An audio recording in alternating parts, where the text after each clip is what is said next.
ఒకానొక కాలంలో సువర్ణదేశం అనే మహారాజ్యాన్ని ప్రతాపసింహుడు అనే రాజు పాలిస్తూ ఉండేవాడు. అతను చాలా పరాక్రమవంతుడు, ఎన్నో యుద్ధాల్లో గెలిచిన వీరుడు, ప్రజలను బాగా చూసుకునేవాడు. కాని అతనికి ఒక పెద్ద లోపముంది. అదే అహంకారం. తన వల్లే ఈ రాజ్యం సుభిక్షంగా ఉందని, తానే సర్వస్వమని, ప్రపంచంలో దేవుడనేవాడే లేడని గట్టిగా నమ్మేవాడు. అదే ఆస్థానంలో ధర్మపాలుడు అనే మంత్రి ఉండేవాడు. ఆయన స్వభావం రాజుకు పూర్తి విరుద్ధం. మంత్రి చాలా వివేకి, గొప్ప దైవభక్తి గలవాడు. లోకంలో ఏం జరిగినా అది దేవుని దయ వల్లే జరుగుతుందని, ఏం జరిగినా మన మంచికే అని ఆయన ప్రగాఢ విశ్వాసం. ఒకరోజు రాజదర్బారులో ప్రతాపసింహుడు సింహాసనంపై కూర్చొని ఉండగా అతని పక్కనే మంత్రి ధర్మపాలుడు వినయంగా నిలబడి ఉంటాడు. అప్పుడు రాజు ఎంతో గర్వంగా నవ్వుతూ మంత్రితో ఇలా అంటాడు. చూశావా మంత్రివర్య, నా పరిపాలనలో నా దేశం ఎంత సుభిక్షంగా ఉందో. నా కత్తి దెబ్బకు శత్రురాజులు గజగజ వణుకుతున్నారు. మన ధనాగారాలు బంగారంతో నిండిపోయాయి. ఈ సిరి సంపదలు, ఈ వైభవం అంతా నా భుజబలం వల్లే సాధ్యమైంది. నేనే కనుక లేకపోతే ఈ రాజ్యం ఎప్పుడో నాశనమైపోయేది. ఏమంటావ్? అప్పుడు మంత్రి ఎంతో వినయంగా తన 2 చేతులు జోడించి తల వంచి నమస్కరించి రాజుతో ఇలా అంటాడు. ప్రభు, మీరు పరాక్రమవంతులే, అందులో ఎటువంటి సందేహం లేదు. మీరు గొప్ప పరిపాలకులు. కానీ మనకు లభించిన ఈ విజయం, ఈ సంపద అంతా దైవానుగ్రహం. సృష్టిలో గడ్డిపోచ కూడా ఆ భగవంతుడి ఇష్టపడకుండా కదలదు. మనకు లభించిన ప్రతిదానికి మనం ఆ దేవుడికి రుణపడి ఉండాలి. అంతా దేవుడి దయ. ఏం జరిగినా మన మంచికే ప్రభు. అది విని రాజు ఎంతో కోపంగా కళ్ళు పెద్దవి చేస్తూ మంత్రితో ఇలా అంటాడు. నీకెన్నిసార్లు చెప్పినా మళ్ళీ అదే మాట మాట్లాడుతావు మంత్రి. ప్రతిదానికి ఆ దేవుణ్ణి మధ్యలోకి లాగుతావేంటి? రాత్రింబవళ్ళు నిద్ర లేకుండా కష్టపడి వ్యూహాలు పన్నింది నేను. యుద్ధభూమిలో రక్తం చిందించింది నా సైనికులు. మధ్యలో దేవుడెక్కడుండొచ్చాడయ్యా? కనబడనే ఆ దేవుడికి నా విజయాలను అప్పగించడం నాకు ఏమాత్రం ఇష్టం లేదు ధర్మపాల. అసలు దేవుడెక్కడున్నాడు? ఇదంతా కేవలం నా కష్టం మాత్రమే. క్షమించండి మహారాజా, నా మాటలు మీకు కోపం తెప్పించుండొచ్చు. కానీ నిజం ఎప్పుడూ మారదు. ఈ జన్మ, ఈ శరీరం, ఆలోచించడానికి ఈ బుద్ధి అన్నీ ఆ పరమాత్మునిచ్చినవే. మనం కేవలం నిమిత్త మాత్రలు మాత్రమే.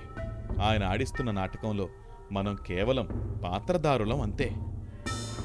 రాజుకు మంత్రికి ప్రతిరోజు ఇలాంటి వాదనలు జరుగుతూనే ఉండేవి. ఒకరోజు రాజు తన ఆయుధాగారంలో కొత్త కత్తులను పదును పెడుతూ వాటిని పరీక్షిస్తూ ఉంటాడు. వాటిని మంత్రికి చూపిస్తూ ఇలా అంటాడు.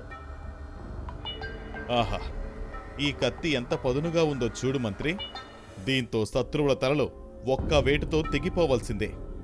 ఎంతటి కఠినమైన వస్తువునైనా ఇది ఇట్టే కోసేస్తుంది అని అలా అంటూ గర్వంగా కత్తిని గాల్లో వేగంగా తిప్పుతుండగా ప్రమాదవశాత్తు కత్తి జారి రాజు ఎడమ చేతి బొటనవేలును గట్టిగా కోస్తుంది. దాంతో వేలు తెగిపోయి రక్తం చిమ్ముతుంది. అప్పుడు ఆ రాజు తీవ్రమైన బాధతో అరుస్తూ ఇలా అంటాడు. నా వేలు, నా బొటనవేలు తెగిపోయింది. మంత్రి, నా వేలు తెగిపోయింది. రక్తం కారుతోంది. ఎవరక్కడ? త్వరగా రాజవైద్యుని పిలవండి. నా ప్రాణాలు పోతున్నాయి అని అనగానే సేవకులు కంగారుగా పరుగులు తీస్తారు. అక్కడంతా గందరగోళంగా ఉంటుంది. అప్పుడు మంత్రి కంగారు పడకుండా చాలా ప్రశాంతంగా రాజు దగ్గరకొచ్చి ఇలా అంటాడు. శాంతించండి ప్రభు, గాబరా పడకండి. వైద్యుడొస్తున్నాడు. ఏం జరిగినా మన మంచికే. మీ వేలు తెగిపోవడం వెనక కూడా దేవుని దయ ఏదో ఉండే ఉంటుంది. అంతా మంచికే జరుగుతుంది. ఆ మాటలు విని రాజు బాధ, కోపం కలగలిసి రౌద్రంగా కళ్ళు ఎర్రచేసి అరుస్తూ మంత్రిని తిడుతూ ఇలా అంటాడు. మూర్ఖుడా, నా వేలు తెగిపోయి నేను బాధతో విలవిల్లాడుతుంటే, నా రక్తం ఏరులై పారుతుంటే ఏం జరిగినా మన మంచికే అంటావా? నా బాధ నీకు వెక్కిరింపుగా ఉందా? ఇదెక్కడి పిచ్చి న్యాయం? ఇందులో నాకు జరిగే మంచి ఏముంది దద్దమ్మ? భటుల్లారా, ఈ పొగరుబోతు మంత్రిని వెంటనే తీసుకెళ్లి ఎవరికీ తెలియకుండా అడవిలో ఉన్న ఒక పాడుబడ్డ ఎండిపోయిన చీకటి బావిలో పడేయండి. వీడికి కనీసం ఒక చుక్క నీరు గాని, ఒక ముద్ద అన్నం గాని ఇవ్వకండి. అక్కడే ఏడుస్తూ చావాలి వీడు అని అనగానే మంత్రి ఎలాంటి భయం లేకుండా ప్రశాంతమైన చిరునవ్వుతో చేతులు జోడించి ఇలా అంటాడు. మీ చిత్తం ప్రభు, మీ ఆజ్ఞను శిరసావహిస్తాను. నన్ను బావిలో పడేయడం వెనుక కూడా దేవుని సంకల్పం ఏదో దాగి ఉంది. ఏం జరిగినా మన మంచికే.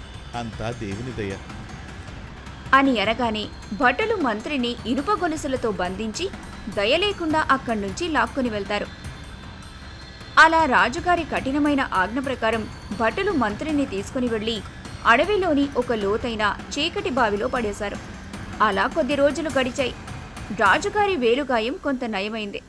రాజ్యంలో ఏ పని చేయకుండా విసుగొస్తున్న రాజుగారికి వేటకు వెళ్లాలని అనిపించింది.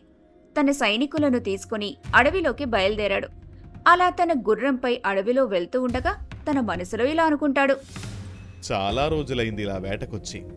ఈ అడవి వాతావరణం, ఈ చల్లని గాలి చాలా ఉత్సాహంగా ఉన్నాయి. ఇంతలో దూరాన ఒక అందమైన చురుకైన జింక కనిపిస్తుంది.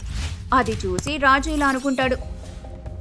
ఆ జింకను ఎలాగైనా వేటాడాలి. ఈ రోజు నా బాణానికి అది చిక్కాల్సిందే అని అనుకొని రాజు పిచ్చిగా ఆ జింకను వెంబడిస్తూ తన సైనికులను వదిలి దట్టమైన అపరిచితమైన అడవిలోకి ఒంటరిగా వెళ్ళిపోతాడు.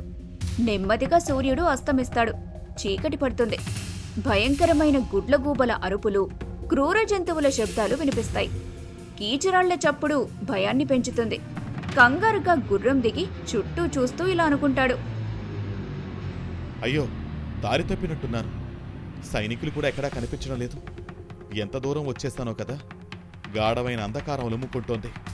ఈ భయంకరమైన రాత్రికి నేను ఒంటరిగా ఎక్కడ తలదాచుకోవాలి అని అనుకుంటూ ఆ రాజు అలా అడవిలో ప్రాణాలు అరచేతిలో పెట్టుకుని దారి వెతుక్కుంటూ ఉండగా అకస్మాత్తుగా ఆ అడవిలోని నరమాంస భక్షకులు డప్పుల చప్పుడు చేసుకుంటూ భయానక అరుపులు అరుచుకుంటూ అక్కడికొస్తారు. వాళ్లందరూ ఆ రాజును చుట్టుముడతారు. వాళ్ల చేతుల్లో బల్లెలు, కాగడాలు ఉంటాయి. వాళ్లు రాజును తాడుతో బంధించి లాక్కుంటూ తమ గూడానికి తీసుకెళ్లారు. అప్పుడు ఆ రాజు ప్రాణభయంతో వణికిపోతూ ఇలా అరుస్తూ ఉంటాడు. వదలండి, నన్ను వదలండి. నన్నెవరనుకుంటున్నారు? నేను సువర్ణదేశ మహారాజును, ప్రతాపసింహుణ్ణి. నన్ను విడిచిపెట్టండి. మీకు కావలసినంత బంగారం, వజ్రాలు ఇస్తాను. నా జోలికొస్తే నా సైన్యం మిమ్మల్ని నాశనం చేస్తుంది. ఆ మాటలు విన్న నరమాంస భక్షకుల నాయకుడు గట్టిగా భయంకరంగా నవ్వుతూ రాజుతో ఇలా అంటాడు. మాకు నీ బంగారం, పనికిరాని వజ్రాలు అవసరం లేదు. ఈరోజు కాలకూట అమావాస్య. మా మహా అడవి దేవతకు నరబలి ఇవ్వాల్సిన సమయం. అందుకోసం ఒక బలిష్టమైన మనిషి కోసం రోజుల తరబడి వెతుకుతున్నాం. నువ్వు సరిగ్గా సమయానికి తప్పిపోయిన జింకలా వచ్చి మా వలలో పడ్డావు. ఈ రోజు నిన్నే మా దేవతకు బలి ఇస్తాం. ఈ రాత్రి నీకు మూడింది. ఆ రాజును ఒక రాతి బలిపీఠం దగ్గరకు తీసుకుని వెళ్తారు. చుట్టూ అగ్నిగుండాలు మండుతున్నాయి. ఆ నరమాంస భక్షకులు వింతైన మంత్రాలు చదువుతూ డప్పులు కొడుతూ క్రూరంగా నవ్వుతూ ఉంటారు. అప్పుడు రాజు ప్రాణభయంతో వణికిపోతూ ఉంటాడు. తనకు చావు దగ్గర పడిందని అర్థమై అహంకారం విడిచి తనలో తాను తొలిసారిగా దేవుణ్ణి వేడుకుంటాడు. అప్పుడు ఆ నరమాంస భక్షకుల నాయకుడు తన చేతిలో చాలా పెద్దదైన పదునైన కత్తిని తీసుకొని దాన్ని ఎత్తి పట్టుకుని గట్టిగా అరుస్తూ ఇలా అంటాడు. అడవి దేవతకు జై. బలికి సమయం ఆసన్నమైంది. చెండా. బలిచ్చే వ్యక్తికి ఎటువంటి శారీరక లోపం ఉండకూడదు. ఒకసారి తన్ని శరీరాన్ని క్షుణ్ణంగా పరీక్షించు. ఏవైనా లోపం ఉంటే వీడు బలికి పనికిరాడు అని అనగానే ఆ ముఠాలోని ఒకడు కాగడ వెలుతురులో రాజును పైనుండి కింది వరకు పరీక్షిస్తాడు. అకస్మాత్తుగా రాజు ఎడమ చేతిని గమనిస్తాడు. అప్పుడతను గట్టిగా అరుస్తూ ఇలా అంటాడు. నాయక, ఆపండి. బలి ఆపండి. నాయక, ఇతడు బలికి పనికిరాడు. వీడి ఎడమ చేతి బొటనవేలు లేదు అని అనగానే ఆ నాయకుడు కోపంతో ఇలా అంటాడు. వీడు అంగవైకల్యం ఉన్నవాడు, అసంపూర్ణుడు. దేహంలో లోపం ఉన్నవాణ్ణి మన అడవి దేవతకు బలి ఇస్తే అరిష్టం జరుగుతుంది. దేవతకు కోపం వచ్చి మన జాతి మొత్తం నాశనమైపోతుంది. వీణ్ణి వెంటనే విప్పేసి మన అడవి సరిహద్దులు దాటించి తరివేయండి. ఆ మాటలు వినగానే ప్రాణాలు పోయాయి అనుకున్న రాజుకు మళ్లీ ఊపిరొచ్చింది. ప్రాణదానం లభించిన సంతోషంతో తన తెగిపోయిన వేలువంక చూసుకుని ఆనంద బాష్పాలు రాల్చాడు. ఆ నరమాంస భక్షకులు రాజును కొట్టుకుంటూ అడవి చివర వదిలిపెట్టి వెళ్లిపోయారు. అప్పుడు రాజుకు మనసులో వెంటనే మంత్రి ధర్మపాలుడు గుర్తుకొచ్చాడు. అప్పుడు కన్నీళ్లతో వణుకుతున్న స్వరంతో నేలపై మోకరిల్లి తన 2 చేతులు జోడించి ఆకాశం వైపు చూస్తూ ఇలా అంటాడు. ఓ భగవంతుడా, ఎంత అద్భుతం! నా మంత్రి చెప్పింది అక్షరాలా నిజం. ఆనాడు కత్తి తగిలి నా వేలు తెగిపోయినప్పుడు ఏం జరిగినా మన మంచికే అన్నాడు. ఆ రోజు నాకెంతో కోపం వచ్చింది. కానీ ఆ తెగిన వేలే కదా ఈరోజు నన్ను చావు అంచు నుండి ప్రాణాలతో బయటకు తెచ్చింది. వేలు తెగిపోవడం నా పట్ల దేవుడు చూపిన గొప్ప దయ అని నాకిప్పుడు సంపూర్ణంగా అర్థమైంది. నా అహంకారంతో ఎంత గుడ్డివాణ్ణయ్యాను. ఆ మహాత్ముణ్ణి చీకటి బావిలో పడేశాను. ఎంత ఘోరమైన పాపం చేశాను. నేను తప్పు చేశాను అని అనుకుని ఆ రాజు అడవిలో పరిగెత్తుకుంటూ, తట్టుకుంటూ, పడుతూ లేస్తూ మంత్రిని పడేసిన ఆ పాడుపడ్డ బావి దగ్గరకు ఉదయం కల్లా చేరుకుంటాడు. వెంట వచ్చిన సైనికుల సహాయంతో తాళ్లు వేసి మంత్రిని జాగ్రత్తగా పైకి తీస్తాడు. మంత్రి చాలా నీరసించిపోయి ఉంటాడు. అది చూసిన రాజు కన్నీరు మున్నీరుగా ఏడుస్తూ మంత్రి కాళ్లపై పడి క్షమించమని వేడుకుంటాడు. నన్ను క్షమించు ధర్మపాల. నా అజ్ఞానంతో, నా పొగరుతో నిన్ను చాలా కష్టపెట్టాను. నువ్వు చెప్పిందే ముమ్మాటికి నిజం. ఈ సృష్టిలో దేవుడున్నాడు. అంతా ఆయన దయవల్లే జరుగుతుంది. ఆనాడు నా వేలు తెగడం నా మంచికే జరిగింది. నిన్న రాత్రి అడవి మనుషులు నన్ను నరబలివ్వబోయారు. కానీ నాకు బొటనవేలు లేదని వదిలేశారు. ఆ తెగిన వేలే నన్ను నరబలి నుండి కాపాడింది. నీ మాటలు వేదవాక్కులు. నా కళ్ళు తెరిపించావు ధర్మపాల. అప్పుడు మంత్రి ఎంతో ఆప్యాయంగా చిరునవ్వుతో రాజును భుజాలు పట్టుకొని పైకి లేపుతూ ఇలా అంటాడు. లేవండి ప్రభు, పైకి లేవండి. ఒక మహారాజయ్యుండి మీరు నా కాళ్లపై పడకూడదు. అంతా దేవుని దయ. మీరు నిజం తెలుసుకున్నారు. నా జన్మ ధన్యమైంది. అదే నాకు చాలు. అప్పుడు ఆ రాజు ఆశ్చర్యంగా కళ్ళనీళ్లు తుడుచుకుంటూ మంత్రితో ఇలా అంటాడు. కాని మంత్రివర్య, నాకొక చిన్న సందేహం. నా వేలు తెగడం వల్ల నా ప్రాణాలు దక్కాయి సరే, అది నా మంచికే జరిగింది అనుకుందాం. కాని నేను అన్యాయంగా శిక్షించి ఆ ఎండిపోయిన చీకటి బావిలో పడేశాను కదా. ఇన్ని రోజులు పస్తులుంచాను కదా. ఇందులో నీకు జరిగిన మంచే ఉంది. ఈ ఘోరమైన శిక్ష కూడా నీకు మంచికి జరిగిందా? దేవుడు నీకు మంచే చేశాడా? అవును ప్రభు, 100% ఇది కూడా నా మంచికే జరిగింది. భగవంతుడు ఎంత దయామయుడో, ఆయన ఆలోచన ఎంత సువిశాలమైందో ఒక్కసారి ఆలోచించండి. ఒకవేళ ఆ రోజు మీరు నాపై కోపగించుకోకుండా ఉండుంటే నేను ఎప్పటిలాగే మీ పక్కన, మీ వెంట వేటకు వచ్చేవాణ్ణి కదా. అవును, ఖచ్చితంగా నా వెంటే వచ్చేవాడివి. నా నీడలా ఉండేవాడివి కదా. అప్పుడు అడవిలో ఆ నరమాంస భక్షకులు మిమ్మల్ని పట్టుకున్నప్పుడు మీతో పాటు నన్ను కూడా పట్టుకుని బంధించి ఉండేవారు. మరి మిమ్మల్ని పరీక్షించినప్పుడు మీకు వేలు లేదని మిమ్మల్ని బలికి పనికిరారని వదిలేశారు. కానీ నా శరీరంలో ఎటువంటి లోపం లేదు కదా. నా అవయవాలని సక్రమంగా ఉన్నాయి. కనుక మిమ్మల్ని వదిలేసి ఆ రాతి బలిపీఠం మీద ఆ అడవి దేవతకు నన్ను బలి ఇచ్చి నా తలనరికి ఉండేవారు కదా. నా ప్రాణాలప్పుడు గాల్లో కలిసిపోయేవి. కానీ మీరు నన్ను శిక్షించి ఈ బావిలో పడేయడం వలనే కదా నేను ఆ నరమాంస భక్షకుల కంటపడలేదు. నా ప్రాణాలు దక్కాయి.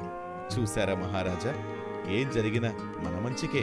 జరిగేదంతా ఆ దేవుని దయే. అప్పుడు ఆ రాజు ఆశ్చర్యంతో, భక్తిభావంతో చేతులు జోడించి మంత్రితో ఇలా అంటాడు. నిజంగా నీ విజ్ఞానం, నీ దైవభక్తి చాలా గొప్పది మంత్రి. దేవుని లీలలు అద్భుతం, అమోఘం. మనిషి తన అహంకారంతో ఏదేదో తానే సాధించానని ఊహించుకుంటాడు. కాని అంతిమంగా జరిగేది ఆ దైవ సంకల్పమే. ఇక నుండి నా జీవితంలో ఏనాడు నేను గర్వపడను. ప్రతిదీ భగవంతుని ప్రసాదంగా భావించి అహంకారాన్ని విడిచి ధర్మబద్ధంగా నా ప్రజల్ని పాలిస్తాను. చూశారు కదా, ఈ కథలో రాజుగారి అహంకారం ఆయనకు ఎంతటి గొప్ప గుణపాఠం నేర్పించిందో. మన దైనందిన జీవితంలో కూడా కొన్నిసార్లు కష్టాలు వచ్చినప్పుడు లేదా ఏదైనా నష్టం జరిగినప్పుడు వెంటనే మనం దేవుణ్ణి నిందిస్తుంటాం. నాకే ఎందుకిలా జరగాలి, నాకే ఎందుకే కష్టాలు అని విపరీతంగా బాధపడతాం. కానీ గుర్తుంచుకోండి, ఆ కష్టం వెనుక లేదా ఆ తాత్కాలిక నష్టం వెనుక భవిష్యత్తులో మనకు జరగబోయే ఒక అతిపెద్ద మేలు ఖచ్చితంగా దాగి ఉండొచ్చు. ఈ అనంతమైన సృష్టిని నడిపించే ఆ భగవంతుడికి ఎప్పుడు ఏది ఎలా చేయాలో బాగా తెలుసు. అందుకే జీవితంలో కష్టాలు వచ్చినప్పుడు కుంగిపోకుండా, విజయాలు వచ్చినప్పుడు గర్వపడకుండా, నిరాశ చెందకుండా ధైర్యంగా ముందుకు సాగాలి. ఏం జరిగినా మన మంచికే అనే దృక్పథంతో, భగవంతుని మీద విశ్వాసంతో జీవితాన్ని గడిపితే ఏ సమస్యనైనా ఎదుర్కోవచ్చు.